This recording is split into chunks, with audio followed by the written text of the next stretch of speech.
Great. Okay, so namaste everybody. My name is Kanchan Banerjee. I am the host for today's event, and we're thankful to our Consul General, Mr. Randhir Jaiswal, also to participate and hosting this event together with the Boston Center of Excellence for Health and Human Development. Those of you who are not familiar with the Boston Center of Excellence for Health and Human Development, we have been working with multiple institutes around the world, including Harvard Med School here and SVIASA and AIMS in Delhi and Bangalore. And we focus on promoting yoga and Ayurveda in the form of integrative medicine. And we have done many events, seminars, conferences, as well as some research work is going on, and I am the co-founder and managing director for Boston Center of Excellence. So that's about me and our institute. We are very thankful to have two great eminent panelists on Ayurveda, and of course, Dr. Balram Singh, who's the chairman of the Boston Center. So first, the structure of the event is this. We'll request Honorable Consul General Randhirji to speak first, and then we'll open the panel, and Dr. Singh, Bandanaji, and Simiji, they will speak for about 15 minutes each, and then we'll open it for question, answer, and discussion. So that's the format. Those of you who are not panelists or not speaking, please mute yourself, both probably video and audio, so that there's no disturbance. But I will start with introducing our Consul General, Mr. Randhir Jaiswal. He is a career diplomat. He joined the Indian Foreign Service in 1998. In his over 2 decades of diplomatic career so far, he has served in countries such as Portugal, Cuba, South Africa, and the Permanent Mission of India in New York. In between his overseas assignments, he has served in New Delhi at the Ministry of External Affairs, first as a Deputy Secretary looking after India's relations with the United States, and then Joint Secretary managing India's relations with West European countries. In the middle of 2017, he was deputed to serve the President of India as Joint Secretary managing international relations portfolio. Currently, he serves as our Consul General of India in New York from July 19, 2022. With that short, brief introduction, may we all request to Mr. Randhir Jaiswal, Honorable Consul General, to speak to us on this very important subject. Randhirji. Namaste to all our participants. A very good morning, good evening to all of you. Thank you for joining us in this celebration of International Year of Millets. The idea behind this sort of celebration is to make maximum outreach to people, take this International Year of Millets to people in villages, in small towns, in communities, in markets, and across the world. A lot will be talked about by the panelists of the nutritional benefits of millets, of how it has such important impact on climate change action, on environment. Sorry, someone is speaking. Please mute yourself. Hari Siddhartha Prasad, please mute. Oh, I'm sorry. Continue, Mr. Singh. So therefore, I will tell you little things that are somewhat different in perspective, at least. One, to say that we had celebrated not International Year of Millets, but Year of Millets in India in 2018. And thereafter, this idea was brought to the United Nations. We piloted a resolution at the UN, which was supported by or co-sponsored by 70 plus countries. But in the UN General Assembly, this resolution was adopted by 193 countries, all members of the United Nations unanimously, which means this celebration of International Year of Millets led by the United Nations has a global embrace, as is the case with yoga and several other aspects of our life. you know, history says that we have references of millets in Ayurveda, even in Abhigan Shakuntalam written by Kalidas, and several charred specimens of millets that have been found in several archaeological sites across India tell us that this cultivation was current for millennia. So actually what we are talking about today is a culture that was very much part of our lives, but for some reason, one way or the other, it went out. I remember growing up in my village in the late 70s and early 80s. I was eating a lot of foxtail millet, kangani, but somehow within few years it went away. I guess it was the market, it was the fashion, it was less understanding, scientific understanding of millets. All the rich people ate rice and wheat, and the poor people ate mandua, foxtail millets, ragi, etc. That was the order of the day in my part of the country. But we are happy that it's coming back again. In today's world of sustainability and environmental consciousness, there is so much that is being talked about for putting in place a new economy. An economy that is pushed and propelled by circular economy, recycling, renewable energy. I think it's important that it's time now, and I seek all your support that we also bring millets and other superfoods in that paradigm. Already we see that there's so much of entrepreneurship and enterprise which have come around millets. ITC in India has launched a range of products, ready-to-eat products from cookies to ready-to-eat meals around millets. Here in New Jersey, we've seen startups, and in India, startups which have come up with new ideas, new products around food products around millets, and they are all good. They are good for our health. They are all good for environment. This young gentleman in New Jersey has come up with a product called Kanira, very well packaged to appeal to people who get naturally attracted to gluten-free diet, vegan diet, and people who are environmentally conscious. So I think the economic aspect of millets promotion is equally important. I remember, with makhana, which is a superfood now, it is a misnomer to call it lotus seed, but it is called lotus seed here. Makhana is makhana. But overnight, makhana from 20 rupees a kilo went on to 600 rupees a kilo in my district, which means there was a lot of backward linkages, a lot of income flow to the farmers, small farmers, and therefore good for rural economy.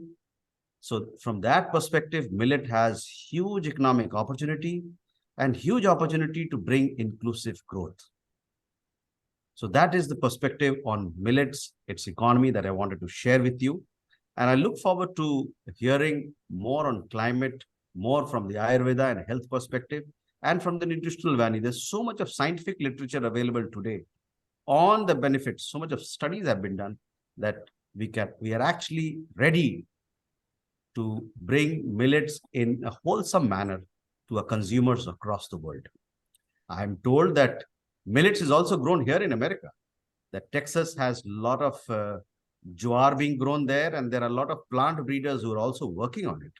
Soon in the month of September, we are planning to do a symposium, an international symposium, anchored at the Ohio State University in Ohio, with which we have very strong agriculture collaboration in India, bringing scientists and experts from Africa, from India, and from the United States, and possibly from Latin America. So that is going to be a big event, and I will really, we will send an invite to all our participants today. It will be wonderful if you could join and take this movement forward. So with that, I turn it over to Mr. Kanchan Banerjee. But before that, I must thank Boston Institute of Excellence, Boston Center for Excellence, for partnering with us in this celebration. And I also wish to take this opportunity to thank all our panelists for joining us today. Let us put our minds and hearts to promote millets. It is an idea whose time has come. I can tell you, in the next 5 to 10 years, you will see there'll be a revolution around millets, as it has happened with gluten-free products and food food culture in restaurants and with quinoa, etc. Already here in New York, restaurants, you have full millet-based menu. People have started getting to talk about it. In India, of course, it forms part of our culinary tradition for centuries. We only need to bring it back to our lives for the betterment of our health and for the planet. Thank you very much for joining us. Thank you so much, Mr. Jaiswal, for your initial comments and the purpose of this seminar we are doing today, and how we take it forward from here to spread it to masses for the users. So thank you, sir. I would like to now introduce Dr. Balram Singh. He is the chairman of the Boston Center of Excellence. He has been a professor since 1990 at UMass Dartmouth and the Institute of Advanced Sciences, which is founded. He is a leading expert on protein structure, protein folding and functions, botulinum toxin, and biodefense agents. He has been conducting research on vaccines, antidotes, drug delivery, and also on yoga, mind, and consciousness, along with Ayurvedic biotechnology, physical biochemistry, and so on. He has published 13 books and nearly 300 articles, latest being on protein toxins in modeling biochemistry. So with that brief introduction, I would have Dr. Balram Singh to elaborate his research. He has done his own research on this subject and present to all of us. Thank you, Balramji.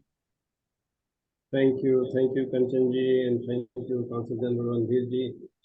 I'm in a village right now, so my internet hopefully will work out. I just wanted to, I have just begun some research in this area for the last couple of years. And so I thought I would share some of my thoughts, and then my two colleagues, Vandana ji and Simi ji, are going to be really taking the major efforts about Ayurveda and the millets. Talking about coming from a village, you know, I have first-hand knowledge of it because I'm from a farming family, and they used to grow millets, and so I have some experience of it. The best thing about it is that it can tolerate more environmental abuse, so to speak. It can, even in a drought, it can survive. And so it used to be poor man's crop. Also, it grows faster. So the people used to have grow some millets to get early crops. So those are my personal experiences. But I really want to talk more about the scientific aspect of it, which I'm just begun to learn. Ayurveda is a very broad concept about life. It happens to be that people know more about it because of health. And the term health in Sanskrit is swast. And the word that comes from swast, it means when you are in yourself. When you are established in yourself, when you are balanced, from Ayurveda point of view, your Vata, Pitta, Kapha, which is a combination of our body and our mind, which is then surrounded by our adhyatmic body or spiritual body that we have a concept about. So those, when they are in balance, then we are healthy or swast. And then we can almost do anything because then you are in your true form. So I'm going to talk from that perspective. If my slides, sometimes they don't cooperate with me. So for example, right now it's not cooperating. So I'm going to share this. Forgive me for having some of these technical difficulties, mostly because of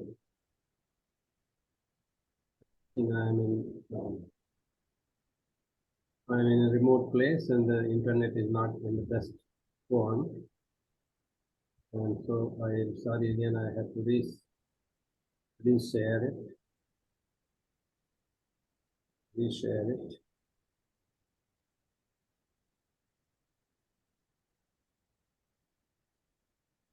So what I wanted to really talk about is the basic idea about plants and how important they are in life, and especially those plants like millets, because they know they have this sense of surviving, and they have better sense of our environment than we have, and that strength is, believe it or not, shared in their qualities when we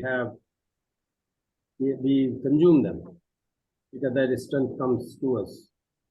Sorry again, it looks like I'm in a mess. So Balaramji, maybe it will take just 30 Okay, seconds. can you see Okay. my slides now? Can you Yeah. see my slides? Okay. Yes, yes. I will do this. I will not do this.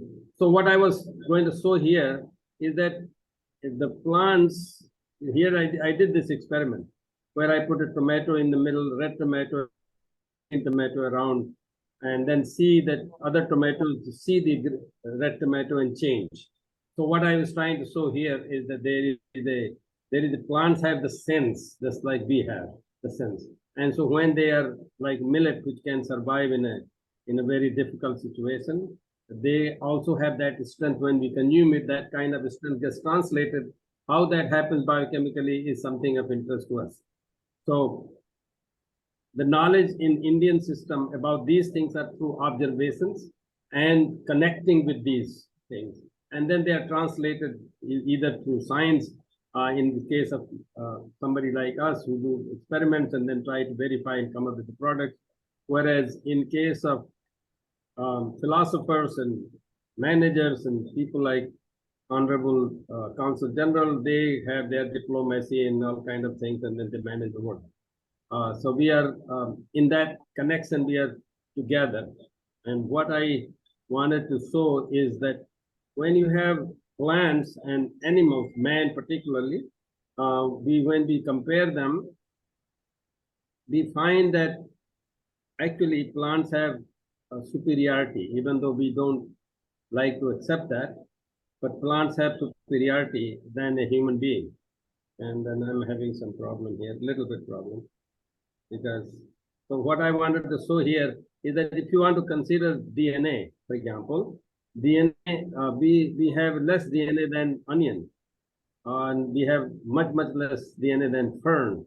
We have less DNA than most plants. And then what it is that, because plants have normally about 50,000 genes and we have only 30,000 genes. But one point I wanted to talk about here, plants use something called polyploidy. It means they have duplicates. So when they have to deal with the environment, they know how to deal with it. And that's why they create medicine. When they see environmental issues, they create medicine, not for us, but we can consider it for us because they can deal with it, we cannot deal with it. So we take advantage of that. And that's the basic science behind something I call, I was talking earlier, that the millets can take a lot of abuse. You know, they don't have plant, they don't have water, they don't have as much fertilizer, they can still survive. And that survival thing is something that is inbuilt in them, and that when we consume it, it comes to us. And the mechanism, of course, is related to metabolites and proteins and all kinds of things. But, you know, that's the basic idea. So what we have in terms of millets, you know, Hindi में क्या बोलते हैं उनको? Bajra, jowar, ragi, sawa, kodo. These are the things that are known as millets. And there are three categories of these. There are negative grains like gehu, chawal, the grains. But then there are these neutral grains, which is where the millets. And then there are positive ones like sama is a very sama kodo, which is something very much produced in our area, is a very positive because they take care of many of the problems that we have in our body. And basic idea is what I was just saying. You know, basic idea is that they know how to struggle with the environment, and so they are able to deal with that kind of situation. And then that molecular thing that comes into our body. For example, I'm interested in proteins, but here they have, you know, here so many, they have not just protein, they have minerals, they have moisture, they have lipids, dietary fibers. They have so many aspects that comes when we consume millets. But they have these phenolic compounds which are very important for health. For example, ferulic acid prevents tissue damage and stimulates the wound healing process. Hygienic. You know, there are phenols, phytates, and tannins.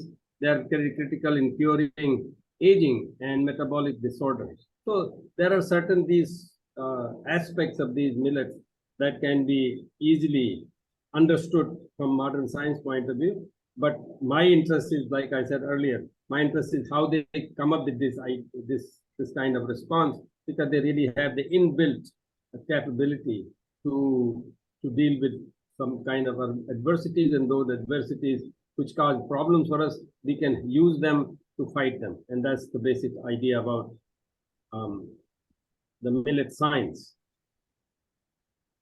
All right, hopefully I get to my next slide.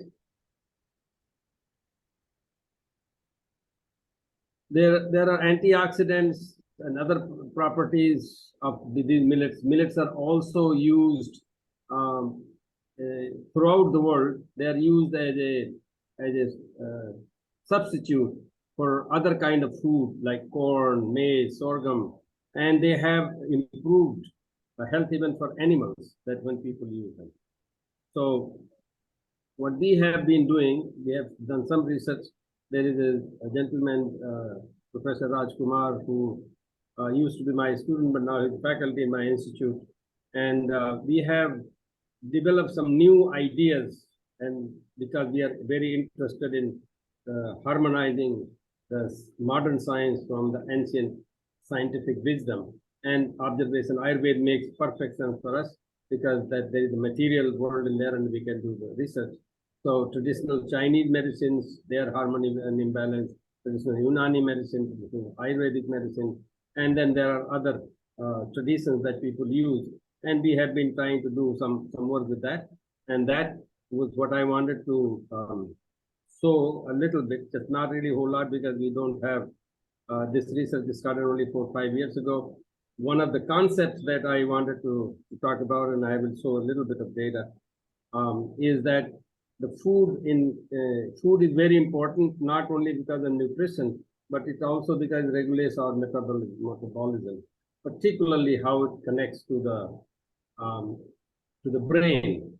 So that we have whatever happens, Ayurveda considers the Jatragni or the stomach to be the most important thing. Of course, not only for digestion, but there is a microbiome. That microbiome is affected by whatever we eat. And millets millets and other foods also provide some kind of information, not only just nutrition, but also something called biopeptides, which are active. And these biopeptides affect this microbiome, and the microbiome affects our several aspects of our body physiology, including brain, and which is really of some interest to us.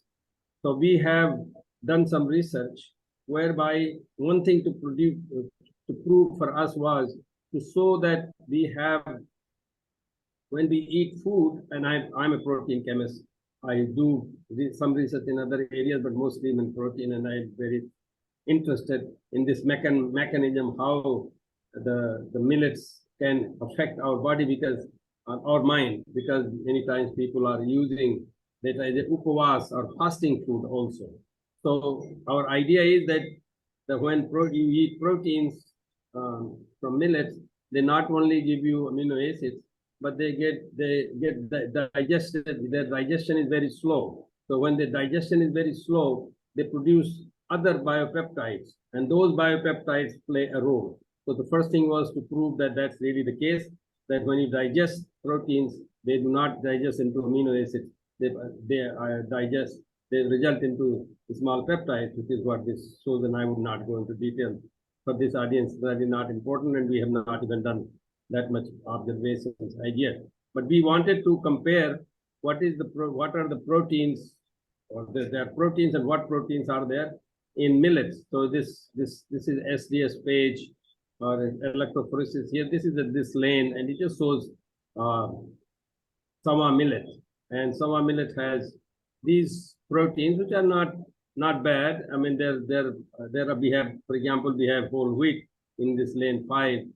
Here you cannot see that much, but you can see we had lower concentration. So if you really see here, this wheat has these proteins, the millet has these proteins, which means that when they are digested, they will be producing different kind of potentially peptides.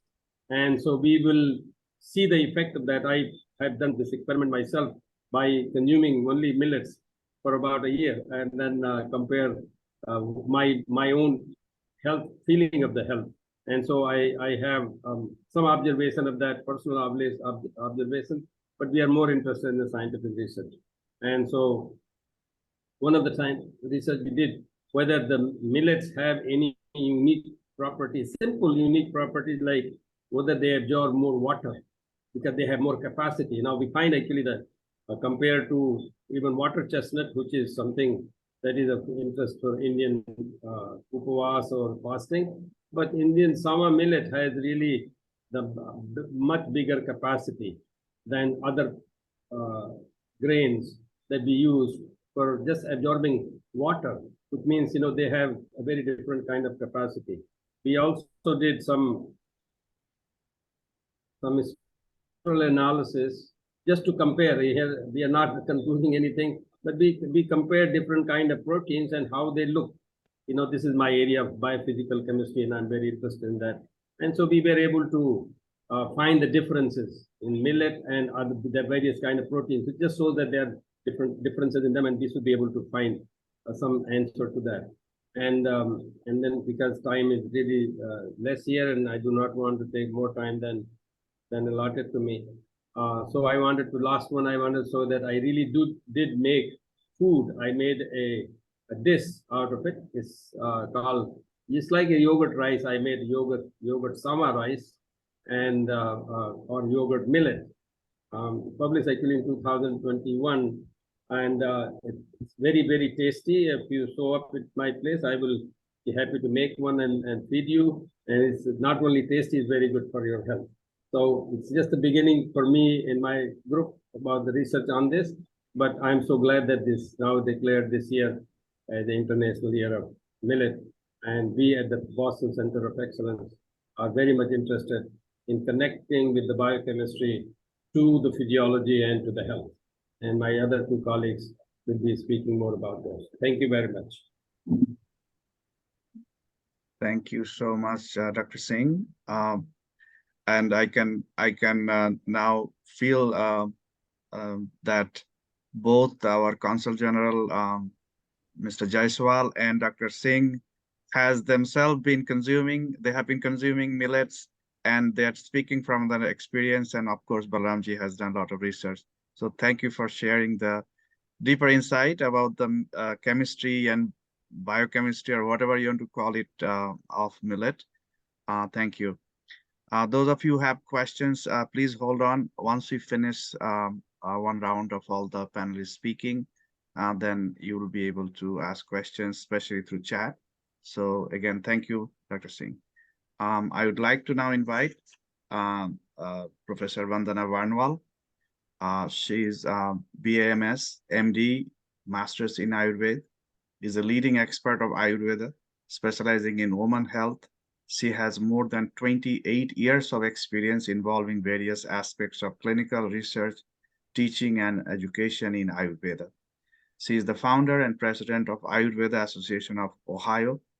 She is also a member of the board of directors at the Global Council of Ayurveda Research. So for all our panelists, we can say so much about them, but I just wanted to make it brief so that we hear from them more than the introduction. So Professor Vandana Varnwal, please welcome her. Thank you, Kanchanji. Namaskar, everyone. I welcome you all to my presentation, and I will share my screen now. Today, I'm going to talk about the miraculous benefits of millets, and not just its benefits, its research aspect, as well as some recipes, because when we talk practicing in America, I have learned that we can talk about things, but actually we do not simplify it for people to be able to practice it. It doesn't gives its result and doesn't works. So I am also going to share some very simple recipes that I make and I share with people, and I will conclude then. So what are the millets? In the introduction part, I just want to share that in America, millets are primarily the part of the bird feed, because basically, technically or botanically, they are seeds of the grass, but they are in current scenario in the world, they are considered as nutri-cereals. Why nutri-cereals? Because they contain all the nutrients, basic nutrients needed for the normal functioning of our body. Good fat, proteins, minerals, iron, magnesium, B complex, niacin, riboflavin, vitamin E. They are good source of energy and they have the potential to boost energy. Millets are also considered as superfood because they are gluten-free and they increase the pH of the body and reduce the susceptibility of our body to the cancer, one of the very life-threatening diseases. And it has low glycemic index, so it is good for diabetes. It takes longer to digest because of its rich fiber content. It keeps the person feeling full and then helps indirectly in obesity. It is considered safe in pregnancy and a good food for the infants. And it is not just that millets are food. They are actually very beneficial for mankind, for Earth as a planet. And how it helps is, we know that rice and wheat are not enough to feed the population of this world, and almost 280 million people suffer from chronic hunger. Millet is seen as a smart food to solve that problem. It protects the livelihood of the farmers. It has a very short season. It can be harvested in 45 to 72 days. There are different varieties and there is different timing for each, but in general, they have short seasonal a harvesting period. They can be harvested in short span of time.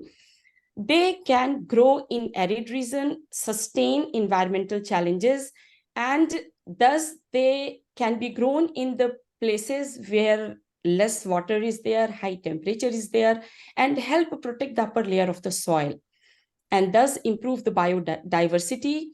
It is also very farmer friendly, not just being a short seasonal harvesting period, but also it is very tolerant to insects, pests, and diseases. So knowing all these benefits and its benefit on health for the mankind, Ayurveda is very holistic in its approach. It just does not think about the human being as them as an individual on the earth, but in its holistic approach, it takes into account the place where it lives with its community, its environment, and everything is taken into account. And millet is actually one of the wonderful things that has been described. I will share one reference from one Ayurvedic text of 15th century AD, Bhav Prakash Nikantu, that has described millets in Dhanya Varg. Dhanya is general name for grains. And in that it is called Chudra Dhanya. Shudra is the Sanskrit term. All Ayurvedic texts are written in Sanskrit. Ayurveda is very ancient, thousands of years old. And Chudra means the small or having lesser qualities. So it does not mean that millets have lesser qualities in the sense of its effect on the body, because it is smaller in size, it is lesser. Smaller in size, it is Chudra. Its harvesting period is small, it is Chudra. And it is also Durjar. That means it takes Durjar. That means Jaran, that is Jaran in the body digestion. Dur, that means challenging, hard, difficult. In Ayurveda, the food that is easily digestible is considered best because it takes long and hard for the body to digest it. It is called Durjar. And all these qualities add to its effect on the body when it is used as for our ahar as pathya, ahar as food, pathya as specific diet indicated in certain diseases, and as aushadh, that is food itself as medicine. So it has been used in 3 various ways in Ayurveda. Specifically, I will focus today on Vyadhi. So in Ayurveda, millets has been indicated in Santarpan Janya Vyadhi. So what are Santarpan Janya Vyadhi? They are diseases due to overnutrition. So how it works? Ayurveda being a natural science, it takes into account the natural qualities or attributes that is present in everything naturally. So in the Ayurveda considers everything in this world is made up of 5 elements, like Dr. Balram Singh was telling us. And those 5 elements are that we call Panch Mahabhut, space, air, water, fire, and earth. And their qualitative and quantitative proportion in each substance is different. That in Ayurveda we call Dravya Padarth. So millet is a Dravya Padarth made up of these 5 elements. And based on the qualitative quantitative proportion, it have its own attributes that cannot be changed when it is grown naturally, not when we genetically modify in lab, but I am talking about the one that is grown naturally in the with the natural seeds. So it is in the taste, it is astringent, which has the potential, Kashai Ras, that has the potential to increase Vata in the body. And its guna, its properties are also that it is Laghu and Ruksh, it is light and drying, and it is cold, and many varieties are also slightly hot. It is Katu, that also have the potential to increase air element or Vata in the body. It is Baddha Vitikam, delays the elimination, and by action it have lekhan, scraping properties on our body. And that why it is indicated in these diseases, we have a principle in Ayurveda, sarvada sarva bhavanam samanyam vritti karanam vas hetur visheshascha. For it is a principle for therapeutics and management that we call chikitsa. So similar properties increase similar properties in our body, and this we bring opposite properties, dissimilar properties for balance. So as I said, millets are indicated in diseases due to overnutrition. Overnutrition is where the body is having the elements that needs to be decreased to bring it back to balance. So these vyadhi that are because of the overnutrition, santarpanjanya, the text Chark Samhita says that these are obesity, diabetes, and some skin diseases in which prominently kandu, that is itching, urticaria is there, medo rog, that is lipid imbalance. Some clinical symptoms are there because of the santarpanjanya vyadhi, because of the overnutrition. There are clinical conditions before it becomes the disease. Actually, Ayurveda is preventive and therapeutic. So preventative aspect says that in Ayurveda, clinical signs and symptoms are described where interventions can be made before it turns to disease. So those clinical symptoms that can be managed with millets are feeling of sleepiness, heaviness, and lack of interest in activities, or lack of taste in mouth in the food, exhaustion, and other diseases that I also want to say is anemia and shof, that is diseases where generalized swelling or localized swellings occur in the body. So what happens that we can talk about Ayurveda, that it has been described in the text, but in today's world, the modern mind, highly educated people accept only when there is a research or evidence base. So I have just shared few of the researches here. That millets for obesity is a published research, and it is a systematic review on meta-analysis of. Here the papers were collected from a period of 2011 to 2020. And this research shows that finger millet, fox millet, barnyard millet separately or as a mixture, when given, have the potential, they have shown the result of bringing down the blood pressure, managing weight, bringing down the BMI, and shown good result on hyperlipidemia. And millets are, another research shows that millets are, this is a free article that can be, anybody can check. millets are anti-hyperlipidemic and hypoglycemic. And another research shows that rice can be substituted in khichdi for diabetes, because it's low glycemic index. It is very good food for diabetes. And today's world, many people are suffering from diseases due to gluten sensitivity. And there is a spectrum of disorder that are now being classified under celiac diseases, not celiac, gluten sensitivity, wheat allergy, gluten ataxia, dermatitis herpetiformis. And for all these, millets are wonderful food as they are gluten-free. So simplifying how we can talk about Ayurveda has said this. And because Ayurveda is very metaphysical in its approach, very philosophical, I showed some research that yes, what Ayurveda says is right. Modern science continues to prove Ayurveda right. So how we can use it? So one of the very popular recipes of South India, especially in Karnataka region, they make from the finger millet, ragi, a porridge.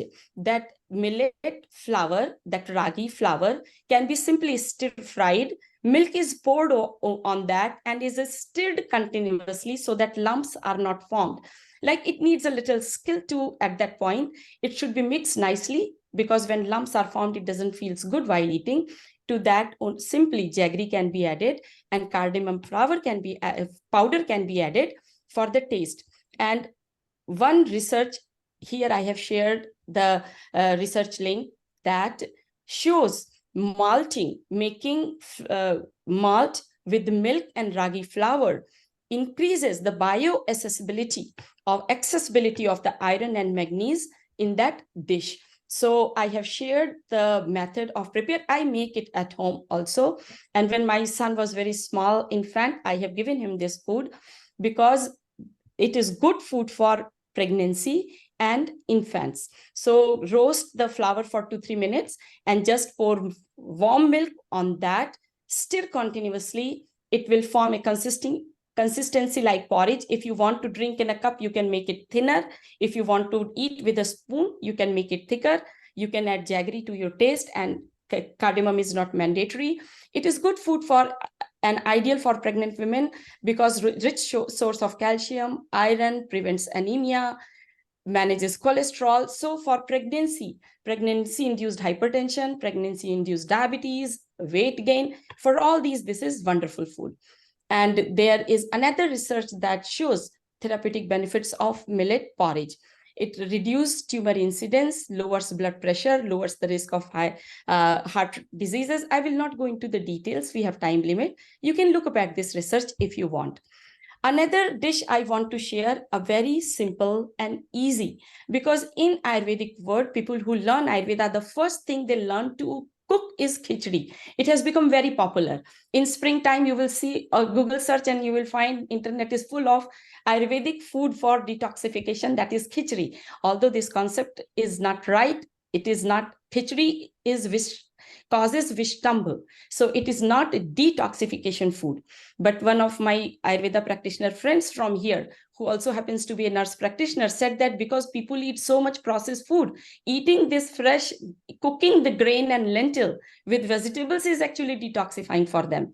So when they learn how to cook khichdi, the rice in the khichdi can be substituted with the barnyard millet. Why I have shared the recipe for barnyard millet? Because there is a research that shows that barnyard millet is actually good for diabetes.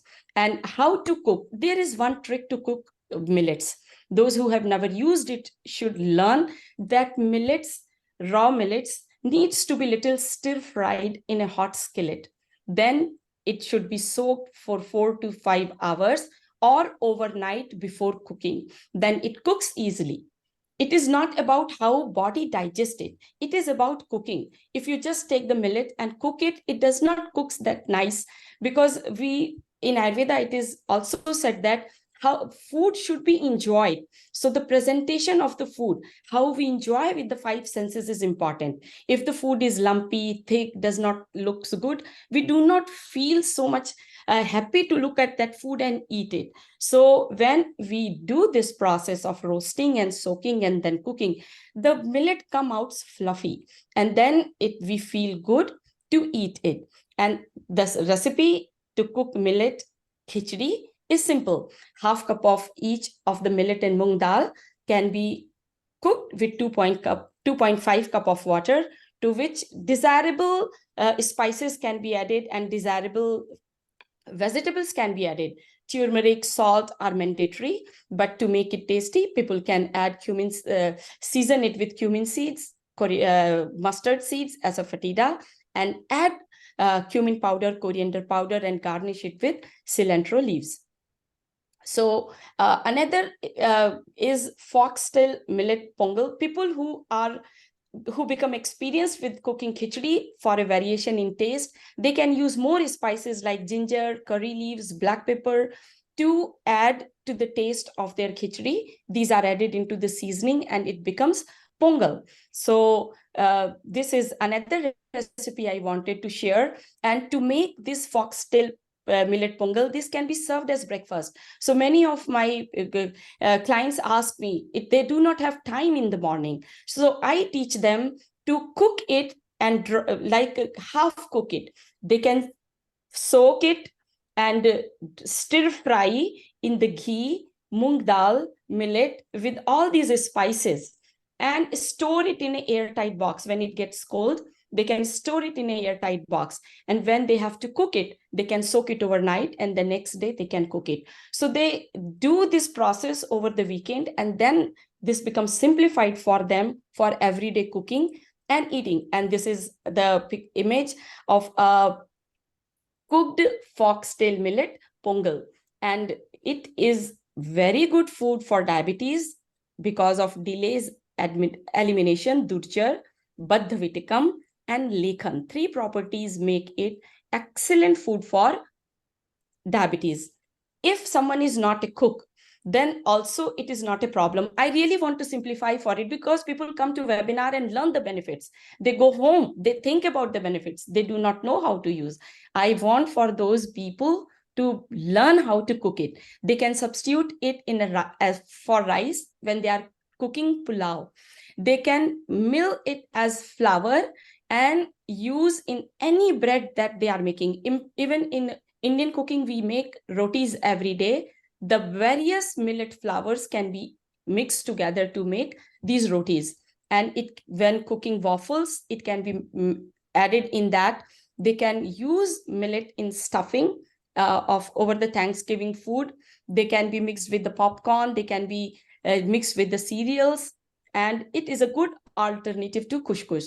So some points to remember while cooking: we need to, when we are cooking, it needs to be roasted. It needs to be soaked.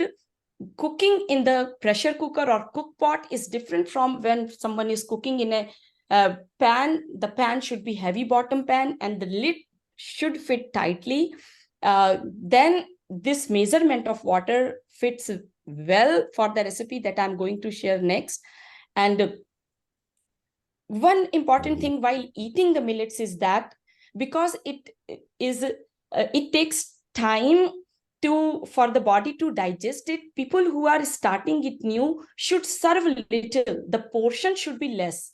They should not serve like they are cooking khichdi with rice and serving it the same amount when they cook with millet and serve it. So it is not good because this is a different kind of grain, which is actually a seed. The amount that is served should be less. And then how their body digests is because each individual is different. Their digestive fire, Jatragni and Dhatvagni, that is tissue metabolism is different. Based on that, they should adjust the serving and not just eat like the regular food. So here I have shared that which variety of millet needs how much water to cook. And the time I have not shared because it depends whether you are cooking in a cooker or cook pot or in a heavy bottom pan. So for foxtail millet, it is 3 times. For barnyard millet, it is 2.5 times. For proso millet, it is 3.5 times. When it is being cooked in a stock pot, like a heavy bottom pan with a lid that covers it nicely. Kodo millet 3 times water, little millet 2.5 times water, brown top millet 2.5 times water, finger millet 3 times water, pearl millet 2.5 times waters. And when it is cooked in pressure cooker, you can see that the water required is little less. And how much time when you are cooking in the pressure cooker takes, when you are cooking in a pan with a lid, you can actually take out some with a spoon and touch it whether it is done nicely or not. Millet should be always cooked nicely before eating, because it should not be chewy. And when it is cooked in the pressure cooker, make sure that after one whistle, bring down the flame to low, and again 2 or 3 whistles should come before it gets ready. And you will learn when you start cooking after 2 or 3 times. Another way, if you are going to mix in a pulao or another dish like a stuffing, then you can just, once it is boiled, turn it on, pour it on a plate and fluff it with a fork and a spoon or a ladle so that it gets a little cold, and then it becomes more fluffy also. Oops, I'm sorry. So whether millet is grown in USA or not, Jaiswalji was saying that, yes, it is being cultivated in USA. I want to share one story here of a farmer who grows millets because millets are growing in popularity in USA. The demand is increasing. The millet demand in USA has many-fold increased because of various reasons. Primarily, still it is used as bird feed, but because of growing awareness, because this year is being celebrated as International Millet Year, and not just that, from that, before that also, because of the benefits that it brings to the body, its awareness about it has been increasing, taking to growth in the demand. And mostly because people have become so gluten-free frenzy is going on. Because of that, also its popularity is increasing. So to avoid celiac diseases is increasing. Another reason is that the cost of the millets, if we compare, the quinoa cost 26 ounce bag $17.82, whereas millet costs almost half of the price, 9.16 millet. So there are not just one, but various benefits to consuming millets, and cultivation of millet is growing in United States of America. And when we talk in Ayurveda about food, because in Ayurveda, I said, food is ahar, we eat it every day. It is food, simply our diet, part of our diet. It is pathya, where it is indicated in certain disease, where it brings its therapeutic benefit. And ahar, other than ahar and pathya, millets are also medicine. So people in America think that, oh, then I have to learn Indian cooking, or do I have to use all the Indian spices? And it is not easy to transition from their own taste to something new.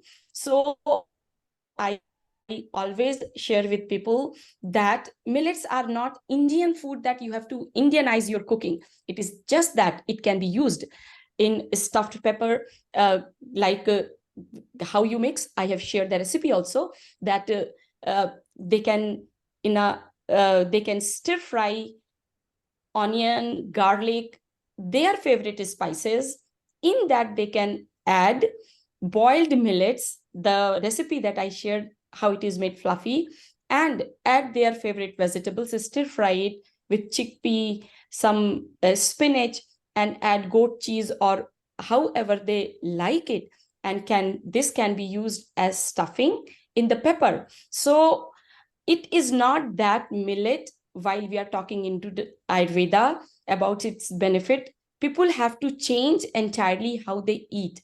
Ayurveda is universal in its approach, and it can be customized to every individual how they like it, considering we do not manipulate the basic principles or core to teachings of the Ayurveda. So millets cooked in this way can be served to the Western population also. I also shared that this way, if it is prepared, it can be used in Thanksgiving stuffing, the turkey they prepare, or it can be made into the flour and can be used for the pancakes or the waffle. So cookies can be made, and simple drinking as malt is also easy. So it is not that practicing Ayurveda, people have to change. There are various ways that people of Western culture or other cultures can also use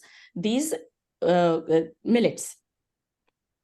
And I would also like to emphasize, although Jaiswalji has already mentioned, that realizing it's all the property that is good for individual, it is good for farmers, it is good for humanity at large, it saves our environment, it helps solves problem of food and security. That with all these goals in mind, the initiative of India has been taken on the call of our Prime Minister Modi, and at the United Nations General Assembly, they adopted this resolution to declare 2023 as International Year of Millets. And I'm very glad that I have this chance to talk about Ayurvedic aspect of millets. With this, I will conclude my presentation. Thank you, everyone. Thank you so much, Professor Vandana Baranwalji. I am feeling hungry right now. I have to go to a store nearby, get millet today. I'm telling you, I just feel like now I have to go. And Balramji, when you're back from India, next meal is millet meal at your home. So thank you so much, Vandanaji, for a deep, in-depth presentation on millet. It's great. Thank you. There are many comments in the chat box. The main has been where do we find what type of bajra and all this. So there are several messages going on. So please read the chat. You'll have enough information about where to find, what are the names, and so forth. And one Mr. Negi from Uttarakhand has joined, and he has put a comment. So please look into that as also. Now I would like to introduce our next panelist, Simi Chopraji. She is an Ayurvedic doctor from Kerala Ayurveda. She graduated from the doctor program in the US based on BA-MS syllabus with internships in Kerala Ayurvedic hospitals and clinics. She has been practicing in New York City for the past few years at Siddh Ayur. She has a double master's degree in biostatistics and molecular biology from Rutgers University and Jawaharlal Nehru University, which makes her understand health problems from both mainstream as well as Ayurvedic perspective. So let us welcome Simi Chopraji to present her perspective on millet. Thank you so much. Is your thank you video so on? much. Yes, it is. You can't see me? Well, it may be hidden, so perhaps. Okay. So, yeah, we can see you. Thank you. Okay, let me share my screen. Okay, wait. How do I share my screen? I have to give you permission. Host disabled participant screen sharing. So who's the host? They have to share. Keep talking. I'm going to. Yeah, you have to enable my screen sharing. Doing it. Oh, okay.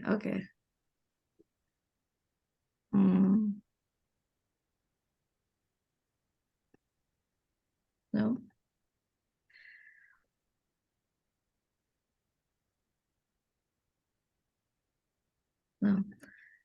So anyways, thank you, Mr. Jaiswal, for inviting me. I think now I can. Do you see the green arrow? Yeah, now I can. Yes, okay. Now I can.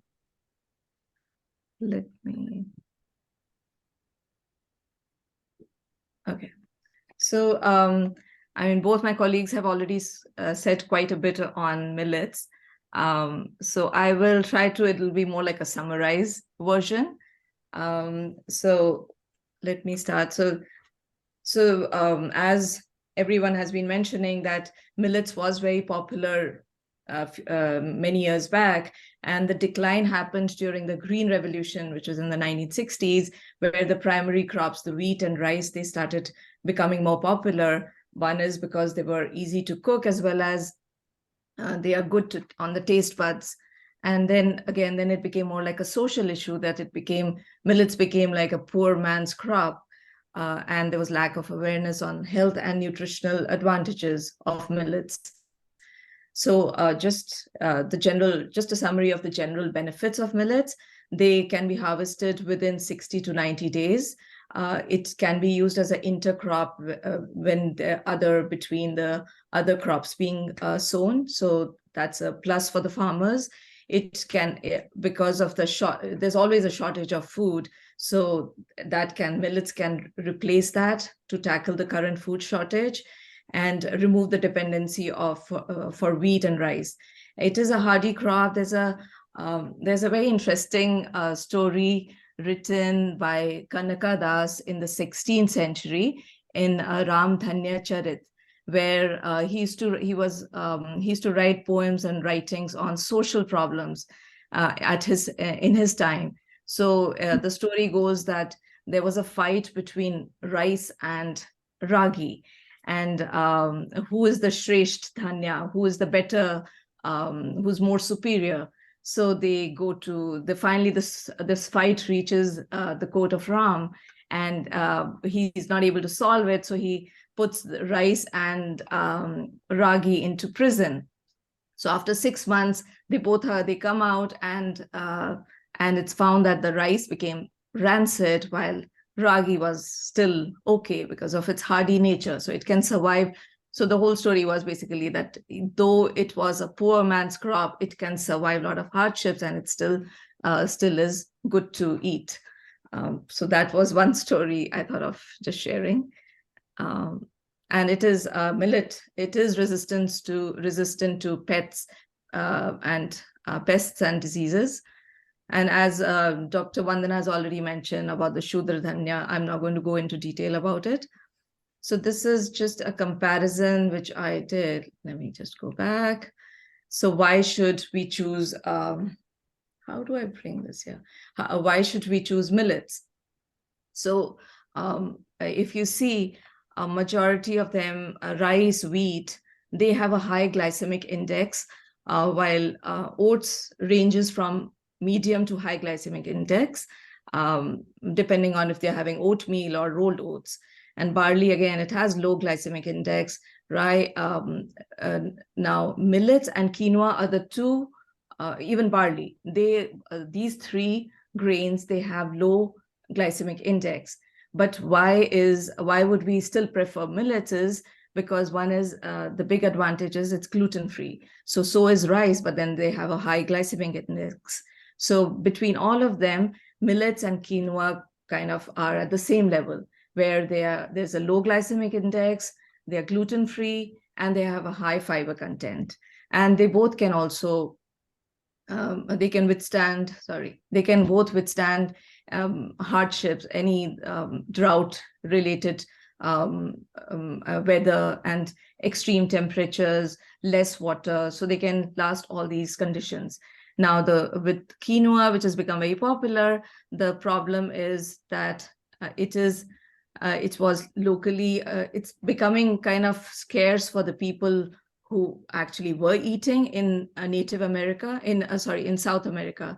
So the local availability to the indigenous people is getting scarce there. So we are looking for some substitute. So millet is something which has the same properties and can replace, or at least can be at the same level with quinoa. Now, going to my next slide.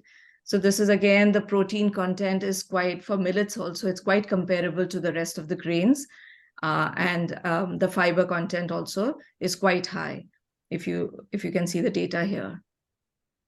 So now, if we just look at the Western perspective, how they see what are the benefits of millets in the digestive problems, because it's gluten-free, it has a low glycemic index, it has high fiber content. So it's all the people who are having gluten-related allergies. Hello? Okay. But please hold on to your questions. Let the speaker finish, please. Okay. Continue. So- Simiji. Yeah.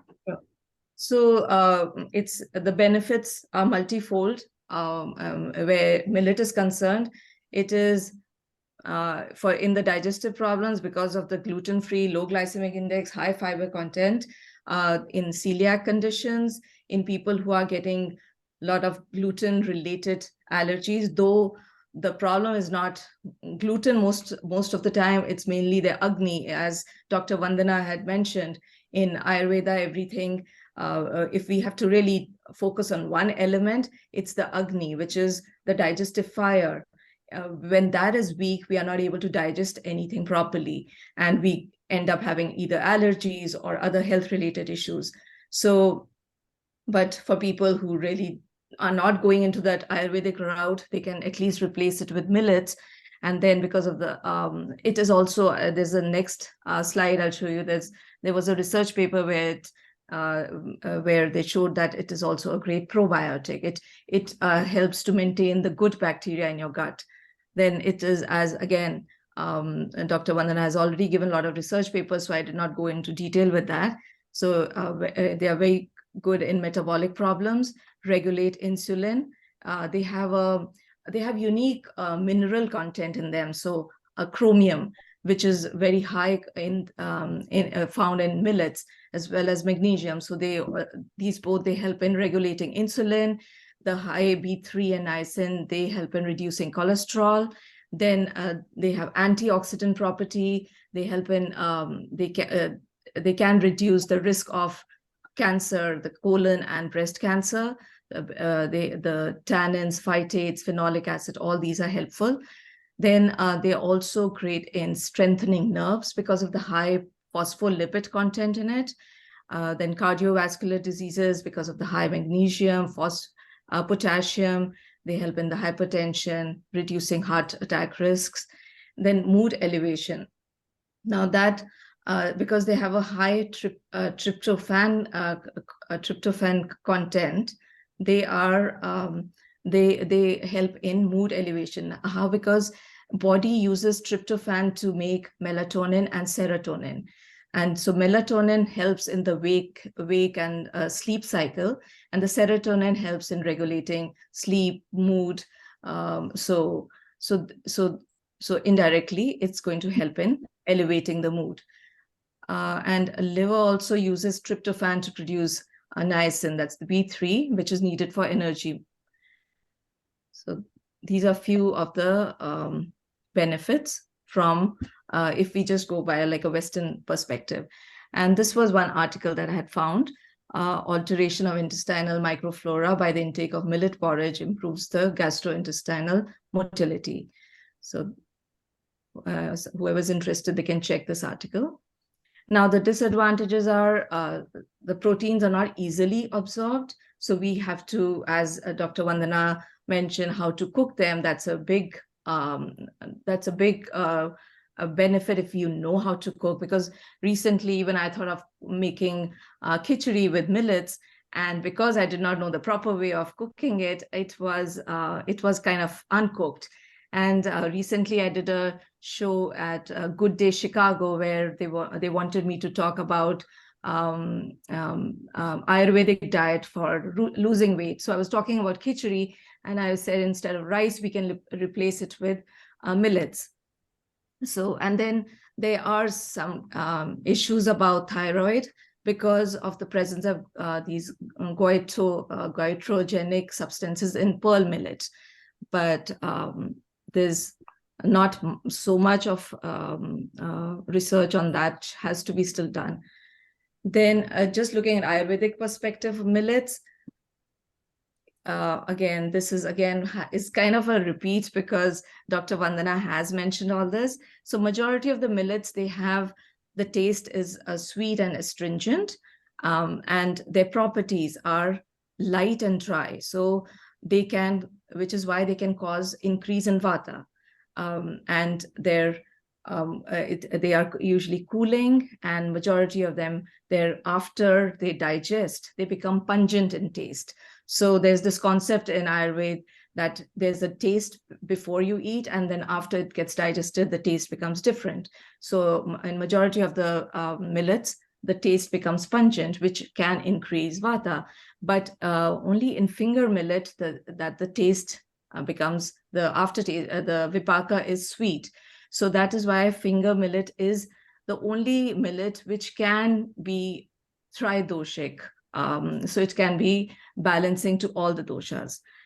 And their benefits are they're nourishing, strengthening, they are helpful in any blood disorders, they're rejuvenating, especially the finger millet because of its the tridoshic nature also, and they can also be aphrodisiac and wound healing. Now, we have been going on talking about vata increasing, and that most of the millets are kapha and pitta shamana. So if people are from the Ayurvedic background, of course, they know what we are talking about. But for people who are not familiar, I'll just go briefly into what we are kind of focusing on, is that as even Balramji had mentioned, that we all have these three functional energies, kapha, pitta, and vata. So we all are, everyone has these three functional energies, kapha, pitta, vata, which are made of these 5 elements: earth, water, fire, air, and ether. So now in different combinations, we have these 3 energies. So now when whatever we eating, the balance of this is dependent on the food that we are taking. So when we are eating, consuming too much of heavy and sweet and salty, oily food, our kapha energy increases, and we are prone to, we get congestion, we get obesity, all the metabolic syndrome, which Dr. Vandana was talking about, that all these problems have started really increasing in the world with obesity, diabetes, and also because of the consumption of these kind of food, which increases your kapha. And then if people are eating too much spicy, oily food, which is also the trend, which increases pitta. So millets are very good in balancing kapha, pitta. So when we are consuming millets, these 2 energies can get balanced. But now what happens is, because they have, if you noticed, they have a dry and rough properties. So these end up increasing vata in your body. So when that happens, then problems like you can have bloating issues or drying. And if too much vata increases, then yes, in the long term, it can lead to degeneration. So there are ways, like even Dr. Vandana had mentioned, that how we can cook it in certain ways so that we can manage the vata. So I will, in the next few slides, I will show you what I'm mentioning. So when these 3 are imbalanced, when the kapha, pitta, vata are imbalanced in our body, then there's the balance in our gut is, the gut is not balanced.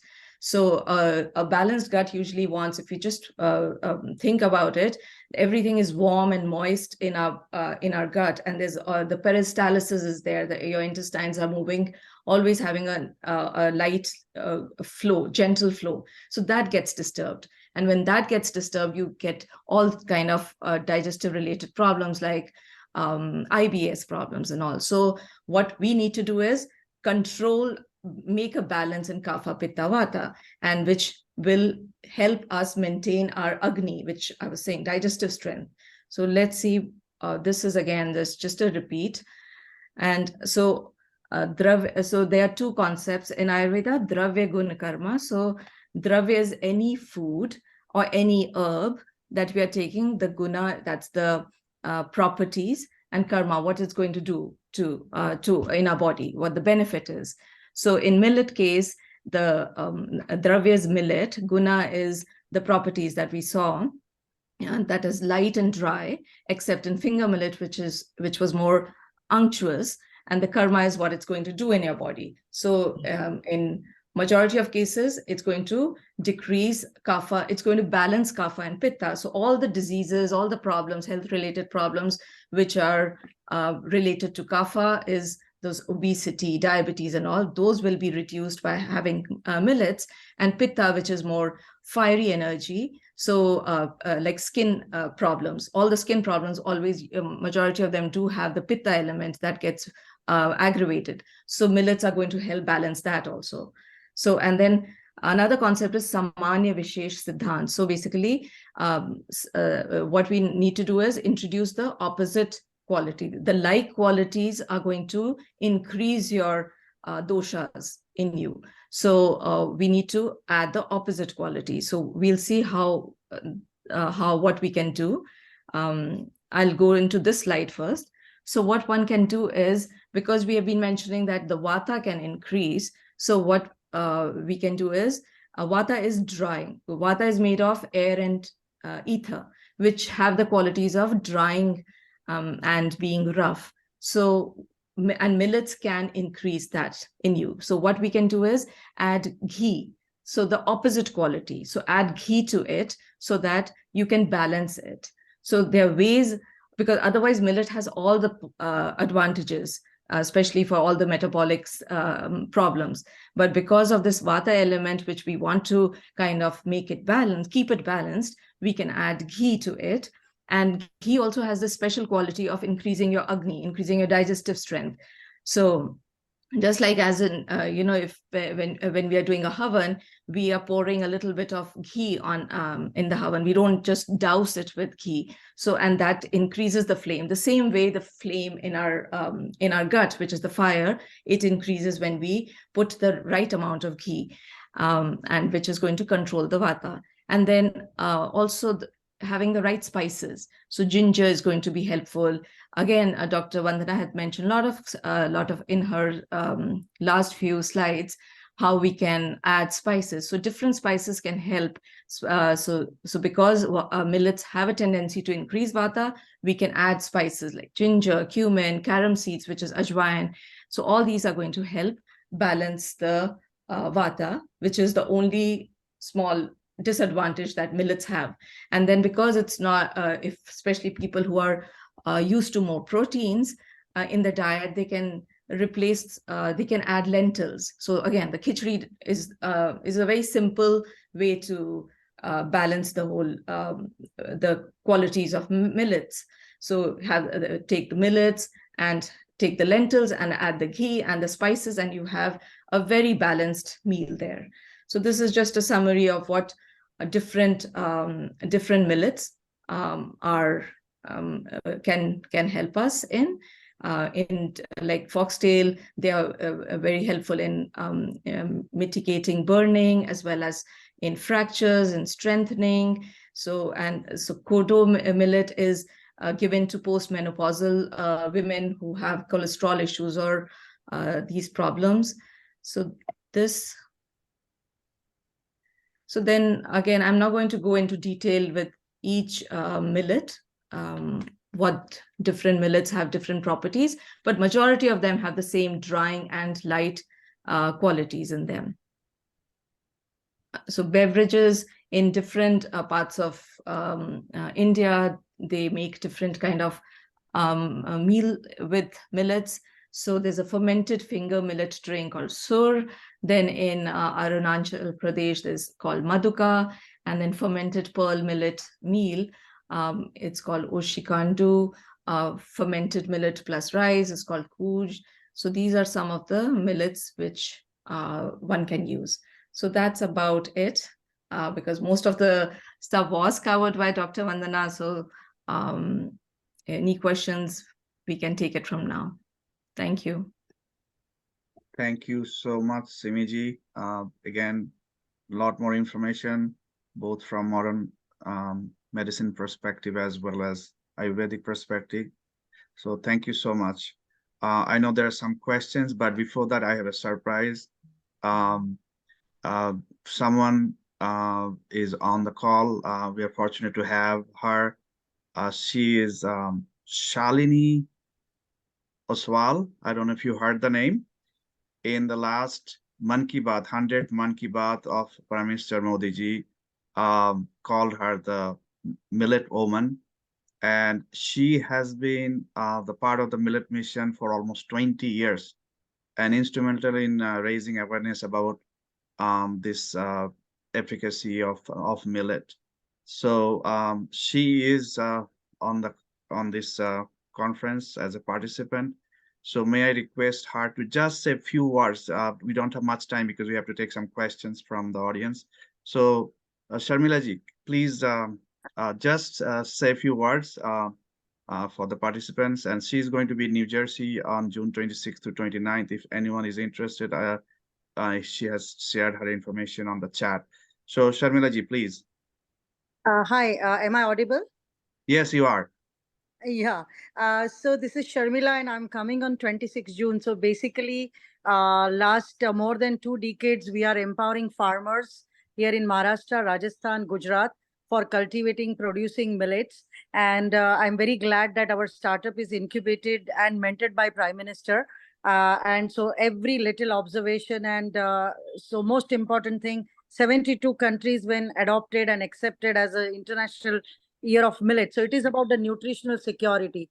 So for the new age consumers, it is like a bimaro ka khana, millet ka khichdi, so millet ka chapati. Working people, they are not having times. So with the innovation and technology, we have produced and innovated like millet noodles, millet pasta, millet pizza.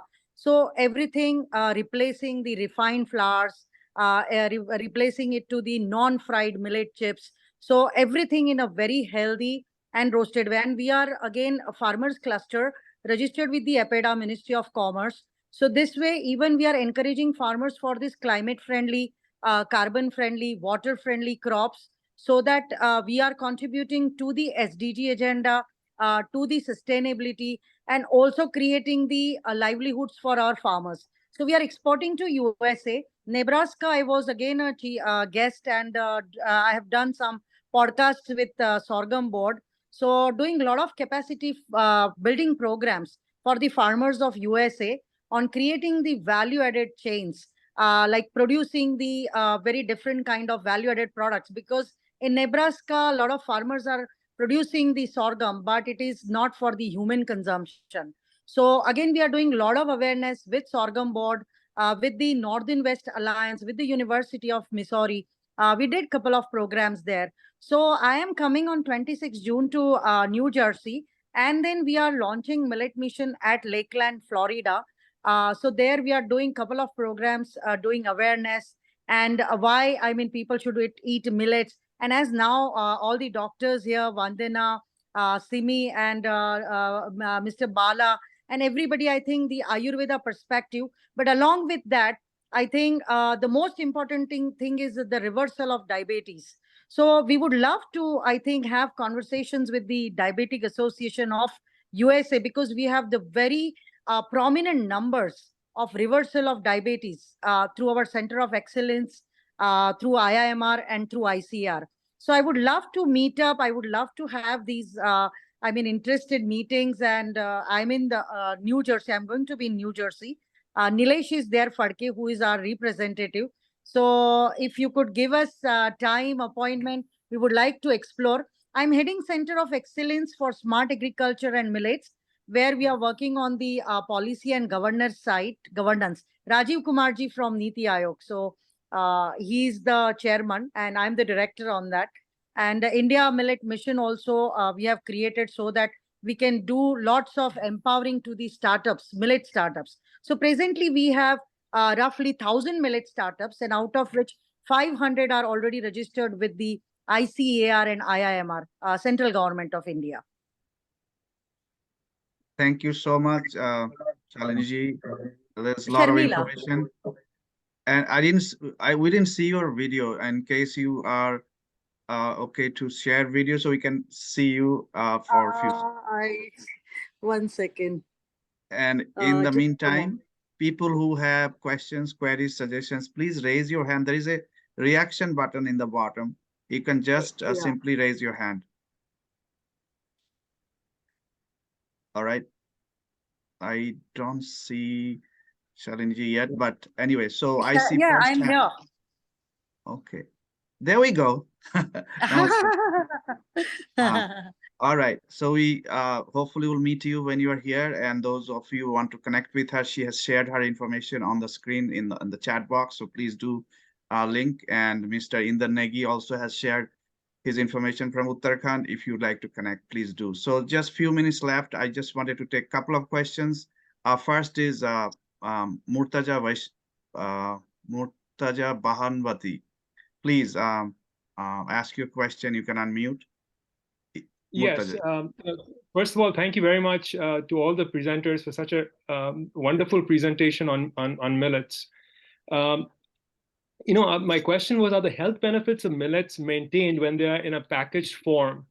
Like Sharmila ji was mentioning about putting all these different millet products in a packaged form. And also, I just wanted to make a comment that quinoa really took off as a food because Oprah Winfrey promoted it in 2009. She had a complete cleansing diet that she had included quinoa in, and that really put quinoa on the map. So, is there any effort to have some kind of person like her promote millets? Perhaps Sharmila ji or sorry, go ahead.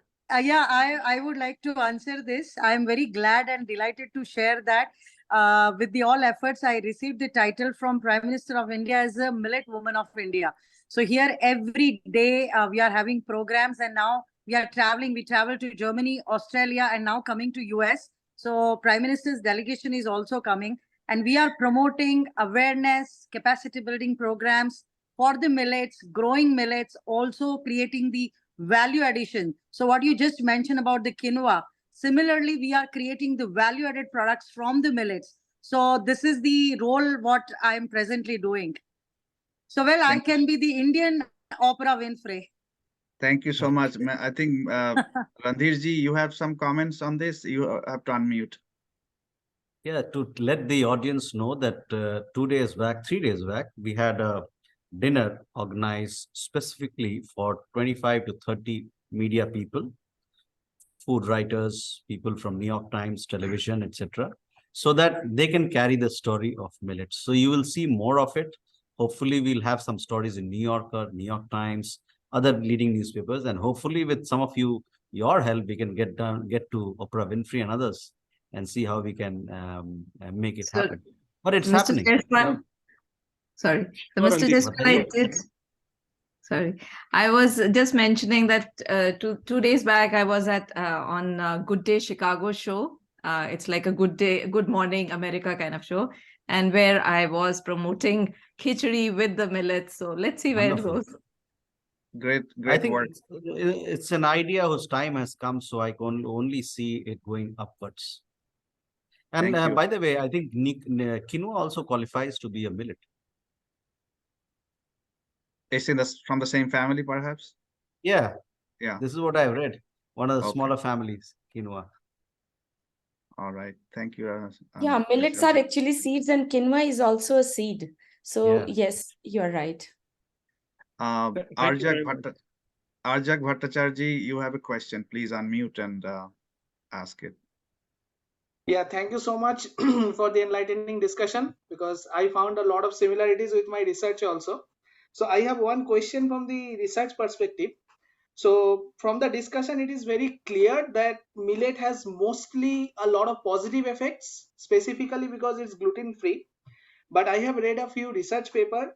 They are claiming that millet also has some anti-nutrients. For example, phytic acid and some goiterogenic polyphenols. So do you think that it can hinder the popularization of millet, or we need to come up with some idea like to eliminate these compounds from the millet, thus it can help us in health? Thank you. Don't know. Yeah, Bandana ji, please go ahead. Yes, I can answer that question. So food, and like I mentioned, whatever we eat as food or pathya or aushad. So food is everyday food, our diet that we eat.